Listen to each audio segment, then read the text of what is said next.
By 1944, the Japanese army believed it had solved the jungle. Through discipline, suffering, and silence, it had learned how to disappear. What it did not yet understand was that mastery could also exist without effort. This channel examines World War II through the moments where assumptions hardened, choices narrowed, and consequences became unavoidable. If you're new here, consider subscribing. Now, let's begin. By the early years of the Second World War, the jungle had become more than terrain. It had become a test. For the British Empire, the jungles of Southeast Asia were obstacles to be crossed, regions to be administered, or barriers to be defended. For Japan, they were something else entirely.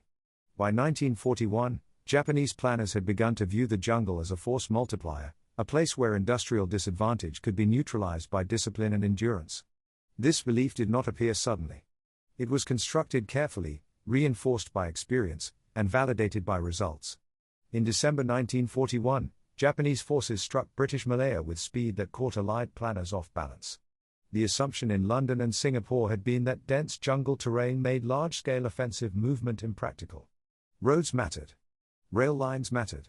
Armor mattered. The Japanese did not agree. They moved through rubber plantations, forest paths, and unguarded interior routes. Bicycles replaced trucks.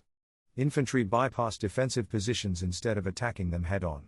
When British units attempted to regroup, they often found Japanese forces already behind them. The jungle did not slow the advance. It concealed it. By February 1942, Singapore fell. Over 80,000 Allied troops surrendered. It was the largest capitulation in British military history. The defeat was not explained as a failure of courage or numbers. It was explained as a failure of adaptation. Japanese officers studied the campaign closely. According to post-war staff analyses, Malaya confirmed what many in the Imperial Japanese Army already believed: European armies depended too heavily on structure. When structure collapsed, so did cohesion. The jungle accelerated that collapse. This interpretation hardened into doctrine. Japanese infantry training emphasized endurance over comfort. Units practiced moving silently through dense vegetation. Soldiers were taught to accept hunger, sickness, and fatigue as operational conditions, not emergencies. Equipment was stripped down. Orders were brief. Initiative was encouraged at the lowest levels. Above all, listening mattered. Japanese jungle patrols were trained to stop more than they moved. Listening posts were placed along likely routes. The sound of boots, metal, or labored breathing was often enough to track an enemy column for hours without visual contact. According to captured documents later reviewed by Allied intelligence, Japanese patrols could identify British units by sound alone. Not by accent or speech, but by rhythm. The cadence of marching. The pauses forced by heat. The clatter of equipment adjusted too often. British soldiers, one Japanese officer later wrote, announced themselves long before they arrived.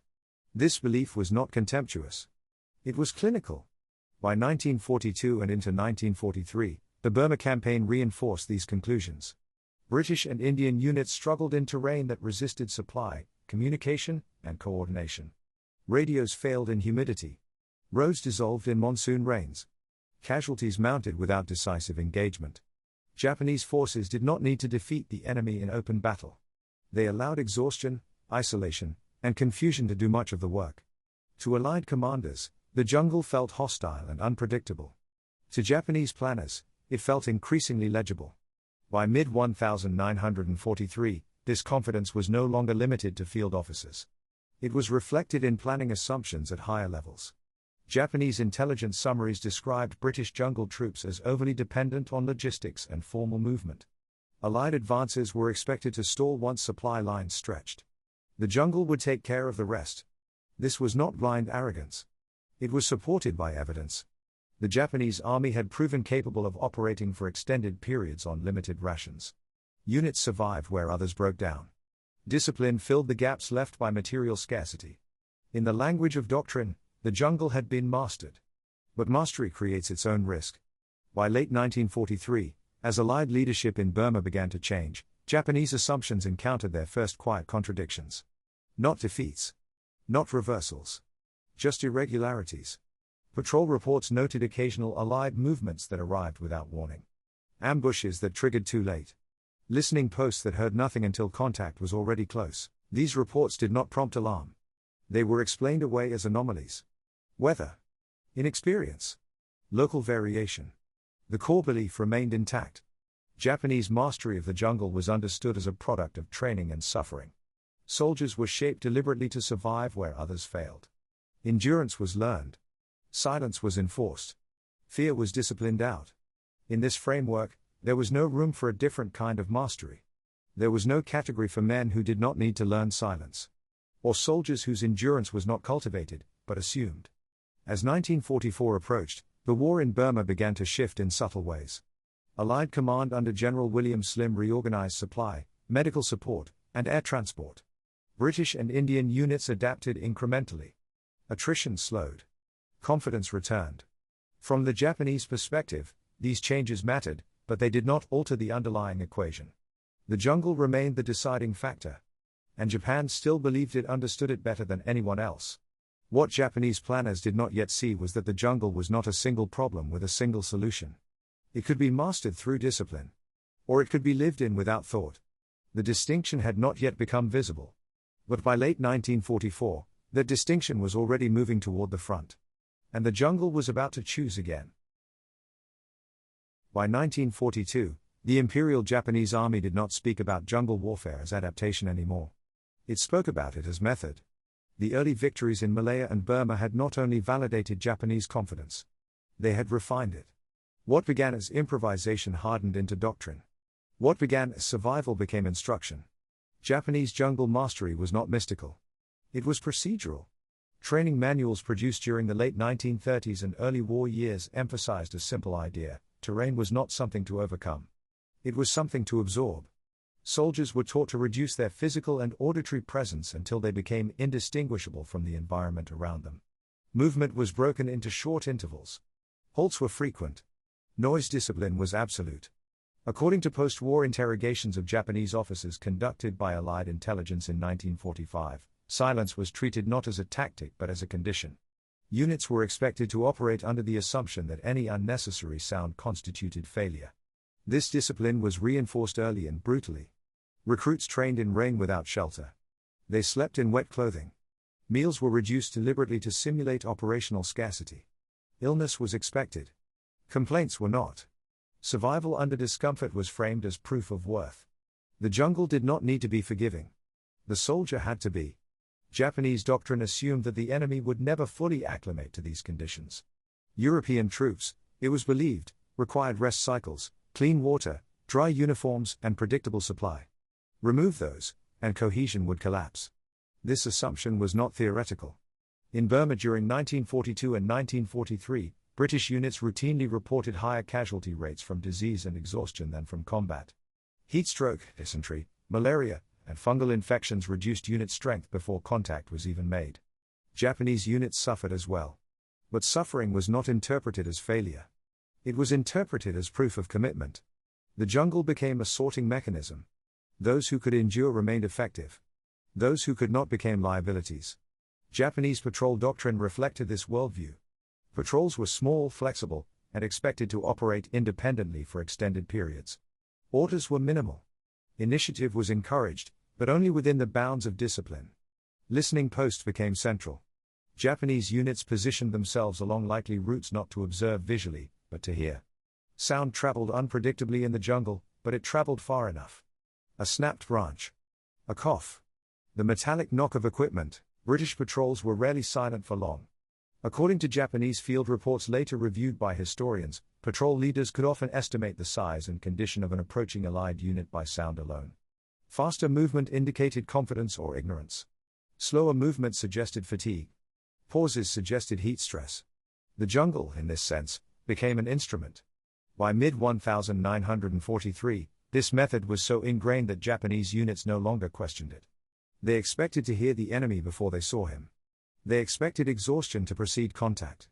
They expected confusion to follow. These expectations shaped behavior. Japanese units delayed engagement, allowing Allied forces to penetrate deeper before striking. Supply lines were targeted instead of frontline units. Isolation mattered more than territory. Victory was not measured in ground taken, but in options denied. At higher levels, Japanese planning assumed that Allied offensives in Burma would eventually stall.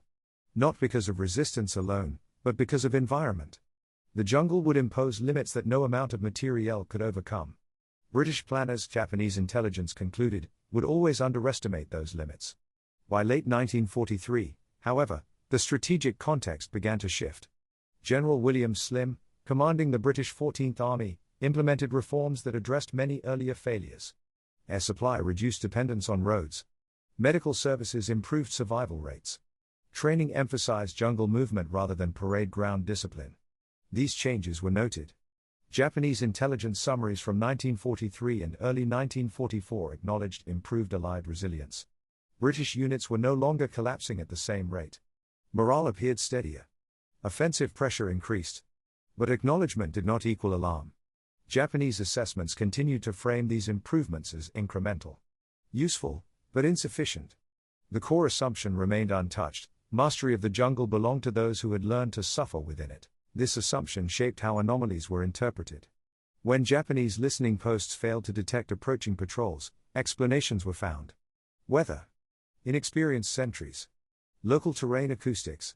When ambushes triggered late, blame was assigned to individual error, not systemic miscalculation. The possibility that Allied units might be operating outside the expected sensory framework was not seriously considered. The Japanese army had learned invisibility through training. It assumed invisibility could only be learned the same way. What it did not account for was a form of silence that was not enforced. A discipline that did not require instruction. A relationship with terrain that preceded doctrine. By early 1944, Japanese units in Burma still believed they controlled the jungle's terms of engagement. They expected to hear first. They expected to decide when contact occurred. They expected the enemy to reveal himself through effort. Those expectations had not yet been disproven decisively. But they were about to be tested by men who did not share the same assumptions. Men for whom silence was not a rule. It was a habit. As the year progressed, new Allied units entered the Burmese theater. To Japanese planners, they appeared indistinguishable from the rest. Another rotation. Another reinforcement. No doctrinal adjustment was made. The model remained intact. For now. The next contradiction would not announce itself loudly. It would arrive without sound. And when it did, the Japanese army would realize that the jungle could be mastered in more than one way. By late 1944, the war in Burma had entered a different phase. The sweeping advances and collapses of earlier years were over. What remained was pressure. Attrition. Terrain fought over repeatedly, not seized once and held. The jungle no longer served as a backdrop to maneuver. It was the maneuver. For Japanese planners, this phase still favored experience. Their doctrine assumed that time deepened advantage. The longer the war remained in jungle terrain, the more decisive their accumulated mastery would become. It was in this context that new Allied formations began to appear along the Burmese front. On paper, they looked unremarkable. They carried British equipment. They operated under British command. Their unit designations placed them within the familiar structure of the Commonwealth war effort. Japanese intelligence summaries listed them alongside other colonial units, with no special annotation. One of these formations was the Rhodesian African Rifles. To Japanese staff officers, the name itself conveyed little. Another African unit. Another reinforcement. Another set of troops to be worn down by humidity, disease, and isolation. Nothing in the paperwork suggested a deviation from expectations. What the paperwork did not capture was background. The Rhodesian African Rifles were not recent wartime improvisations. They had existed in various forms since the early 20th century, drawn largely from rural African communities in what was then southern Rhodesia. Many of the men who filled their ranks were not city laborers or industrial workers pulled suddenly into uniform. They were farmers, hunters, herders, and trackers. Before enlistment, many had spent years moving through bush terrain without maps, without marked paths, and without the need to explain their movements to anyone else. This mattered. British jungle training programs focused on teaching silence as a corrective. Soldiers were instructed to suppress habits learned elsewhere. Marching rhythms were broken. Equipment was modified. Movement was slowed artificially to avoid noise. For the Rhodesians, there was little to suppress. Silence was not an instruction. It was a default. According to later British after-action reports, Rhodesian patrols displayed an unusual comfort operating without verbal communication. Commands were passed through gesture or timing. Movement was synchronized without explanation. Halts occurred without signal. The jungle did not impose discipline on them. It confirmed habits they already possessed. This distinction was subtle, and it took time to become visible. In their early deployments in Burma during late 1944, Rhodesian units were integrated into broader Allied operations. They patrolled familiar routes. They supported larger formations. Their presence did not immediately alter operational outcomes. But at the patrol level, differences began to emerge. Japanese listening posts, positioned along expected approaches, reported inconsistent results. Some patrols arrived earlier than anticipated. Others appeared to bypass listening positions entirely. Reports noted a lack of auditory warning, but no clear explanation was offered. At first, this was attributed to weather. The Burmese jungle altered acoustics unpredictably. Rain masked sound. Wind shifted direction. In isolation, each incident made sense. Taken together, they formed a pattern that went largely unrecognized. Rhodesian patrol doctrine did not emphasize speed or aggression. It emphasized presence without announcement. Men moved slowly, often barefoot or wearing light footwear that allowed them to feel the ground. Dry bamboo was avoided instinctively. Mud was used rather than feared. British observers later noted that Rhodesian soldiers adjusted their gait unconsciously, distributing weight to minimize disturbance.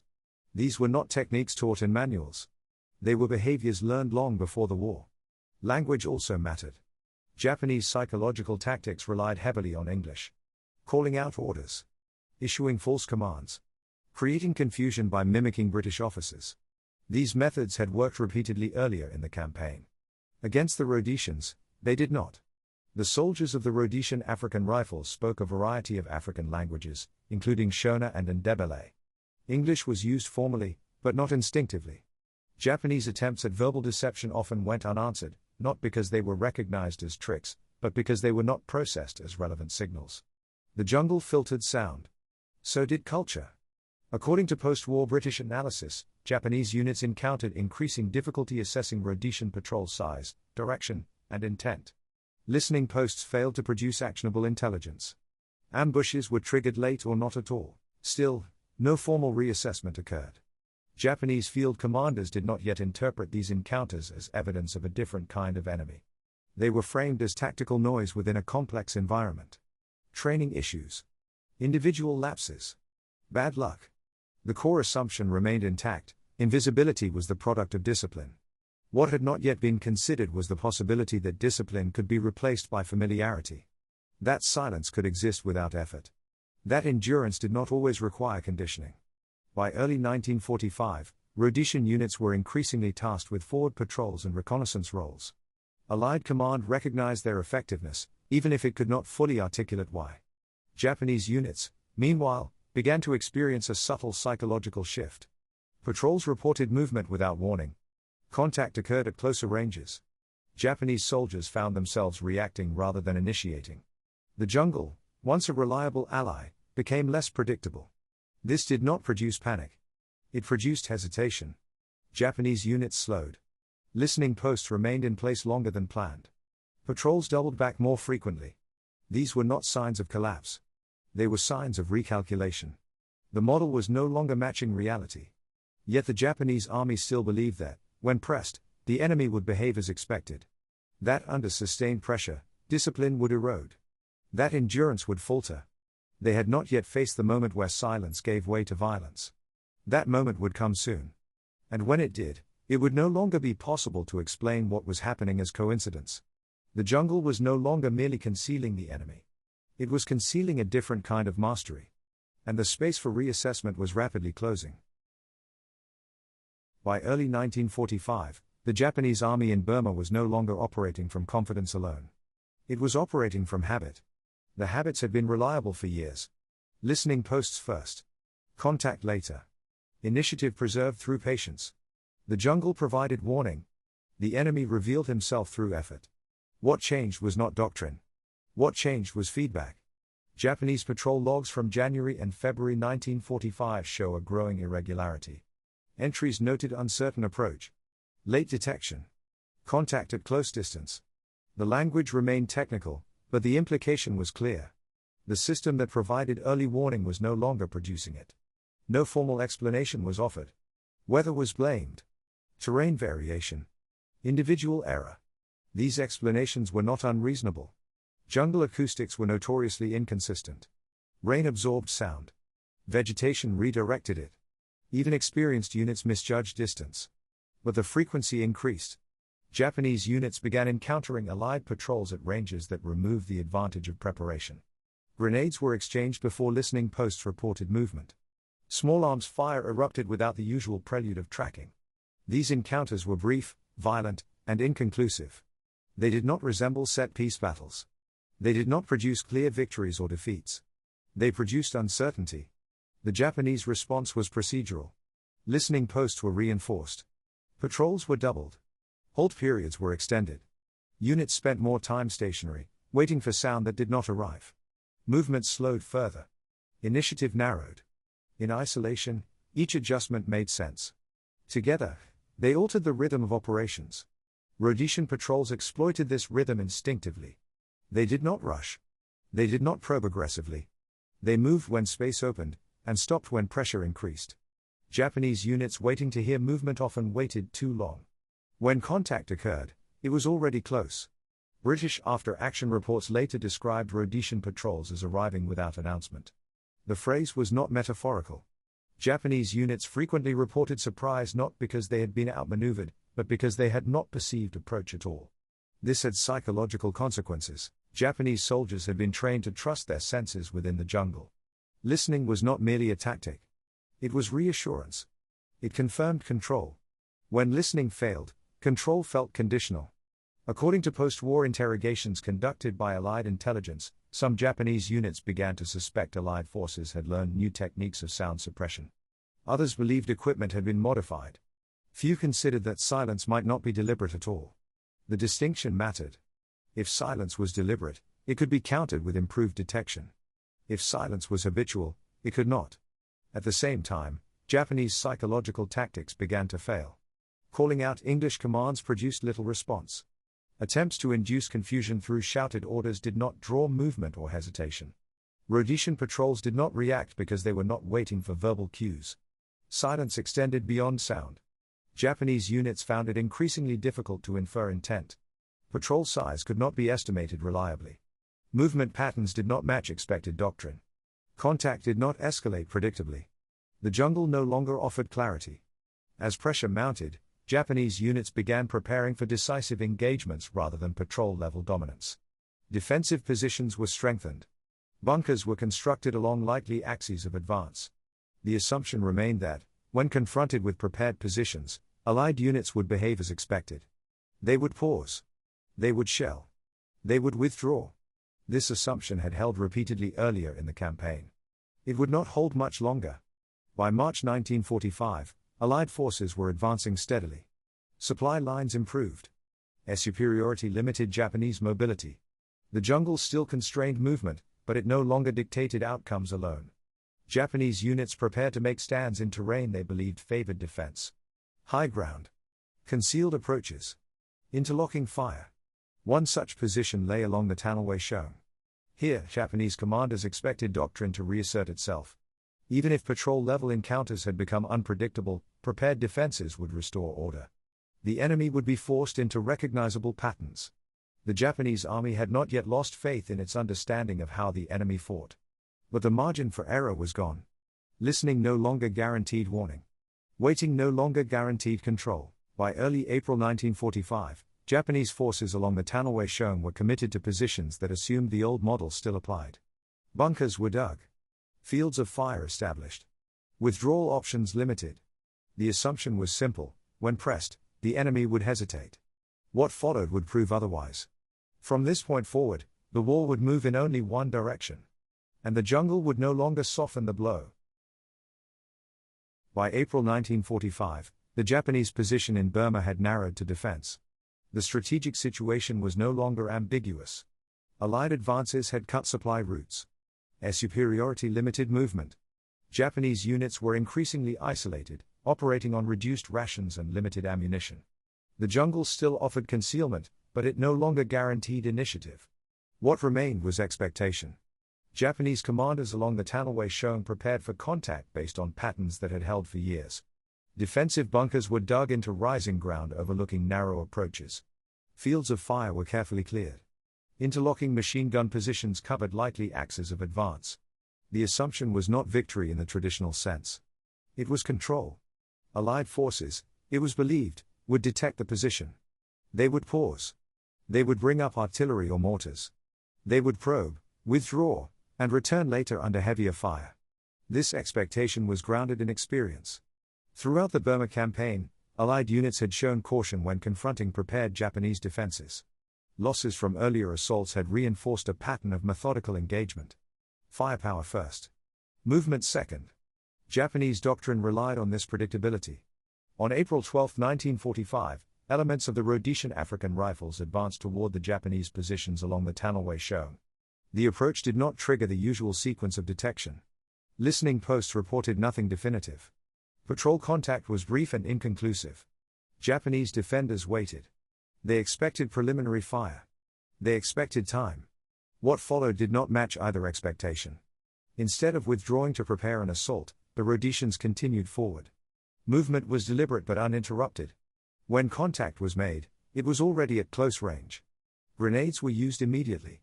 Japanese machine gun positions opened fire, but the engagement unfolded faster than planned. The Rhodesians did not pause to reassess. They did not pull back to reorganize. They moved uphill into fire, using terrain folds and vegetation for cover. This was not reckless behavior. It was consistent with everything that had come before. The same familiarity with terrain that had enabled silent approach now enabled rapid assault. Bunkers were located quickly. Grenades were thrown with precision. Bayonets followed. According to British after-action reports, Japanese positions were cleared in close combat. Resistance was determined but fragmented. Defensive cohesion, built on the assumption of delay, collapsed under immediate pressure. Japanese defenders had prepared for a battle that began at distance. They received one that began inside their perimeter. The engagement did not last long. By the time Japanese commanders attempted to reorganize, the outcome was already decided. The defensive line had been breached. Withdrawal options were limited. Casualties mounted. This was not a failure of courage or preparation. It was a failure of expectation. The Japanese army had assumed that mastery of the jungle dictated the terms of engagement. That silence led to control. That patience forced hesitation. At Tanlwe Chaung, those assumptions were rendered irrelevant. The Rhodesians did not hesitate because hesitation was never part of their interaction with terrain. They did not need distance to feel secure. Close contact did not disorient them. It confirmed what they already understood. The jungle did not slow them. It clarified their movement. For Japanese survivors, the engagement produced more than loss. It produced reassessment. Post-war interrogations conducted later in 1945 recorded a consistent theme among Japanese officers who encountered Rhodesian units. They did not describe them as reckless or unusually aggressive. They described them as difficult to predict. The language mattered. Unpredictability had been Japan's advantage for years. Now it belonged elsewhere. Tanlwe Chaung did not alter the strategic outcome of the Burma campaign on its own. By April 1945, Japan's position was already untenable. But it crystallized a realization that had been forming slowly since late 1944. Japanese mastery of the jungle was conditional. It depended on the enemy needing to learn it. When that condition disappeared, so did the advantage. From this point forward, Japanese units could no longer assume that silence meant safety, or that hesitation would follow contact. The jungle no longer filtered the enemy into predictable behavior. The model had broken. And there was no time left to replace it. The final act of the campaign would not be decided by terrain, doctrine, or endurance. It would be decided by consequences already set in motion. The reassessment would come later. The outcome would not. By the summer of 1945, the war in Burma was over. Japanese forces that had once maneuvered freely through forest and swamp were either destroyed, surrendered, or withdrawn under pressure they could no longer escape. The jungle, which had once absorbed Japanese movement and concealed initiative, now constrained retreat just as effectively. After the fighting ended, explanations followed. They came in staff reports, post-war interrogations, memoirs written years later, and official histories compiled with the benefit of distance. Patterns were identified. Failures categorized. Successes credited. What emerged was not a story of surprise in the conventional sense. There had been no secret weapon. No sudden technological shift.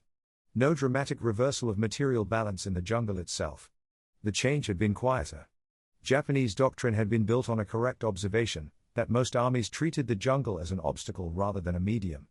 That observation had carried Japan through its early victories. It had justified confidence. It had produced results.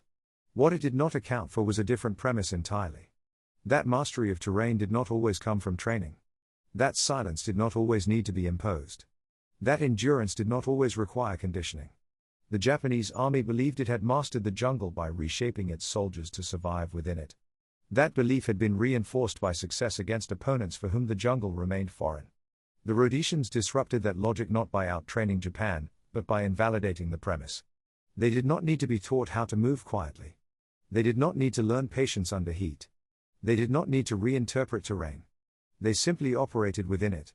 This distinction appears repeatedly in post-war British analyses of the Burma campaign. The effectiveness of the Rhodesian African Rifles was not attributed to aggression, superior leadership, or special equipment. It was attributed to comfort. Comfort not as ease, but as familiarity. They did not fight differently because they had been ordered to. They fought differently because they had never fought any other way. For the Japanese army, this realization arrived too late to influence outcomes. By 1945, strategic options were already exhausted. Supply shortages, air superiority, and Allied momentum narrowed choices until doctrine itself became irrelevant, but the lesson remained. After the war, historians examining Japanese jungle operations noted that doctrine built on environmental mastery assumed a single learning curve. It assumed the enemy began at zero and improved slowly. What Burma revealed was that some enemies did not start at zero at all. The jungle did not belong to one army. It responded to how it was lived in. This insight did not reshape post-war Japanese doctrine in any immediate way. The Imperial Japanese Army no longer existed as an institution capable of revision. But it did influence how historians and military analysts interpreted early Japanese success. Those victories were not simply the product of superior discipline. They were the product of asymmetry. When that asymmetry disappeared, so did the advantage. The Rhodesians did not defeat the Japanese army alone. They were one part of a much larger campaign. But their presence exposed a boundary that Japanese planning had never crossed. That boundary was cultural. In the end, the jungle did not choose sides. It reflected assumptions back at those who entered it. For the Japanese army, the assumption had been that mastery could be manufactured. That belief carried them far. But it also blinded them to a form of mastery that required no instruction at all. By the time that realization became unavoidable, the war had already narrowed beyond correction. History would later record the Burma campaign as a struggle of endurance, logistics, and command reform. All of that was true. What it also revealed, quietly and without spectacle, was something simpler. That some advantages cannot be taught. They can only be recognized. And recognition, in war, often arrives after the outcome is already fixed. If you've made it this far, you understand that history isn't decided in a single moment. It's shaped by timing, hesitation, and the decisions people make when options begin to close. If this perspective speaks to you, consider subscribing for future episodes. As the war itself would prove, once events are set in motion, they rarely wait for permission.